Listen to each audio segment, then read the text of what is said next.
esfèric, el Sant Joan, una pirilla per les al·lèrgies, la flor elèctrica. No t'ha estat mai la flor elèctrica?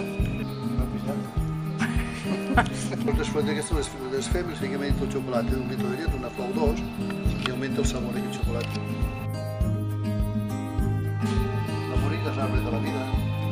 Per això no hi ha cap nen a Àfrica que pugui morir de gana si que no plantes un arbre de temps. Ara no. Us hauria de fer la presó tranquil·lament perquè sé que a la presó hi va gent més potable que no pas que queden fora. El sucre és el pitjor que hi ha, però clar, és tan addictiu, els postres, i de tant en tant faig un pecat, un col·lant, per exemple, de xocolata. Per això és una vegada al mes o cada 2 mesos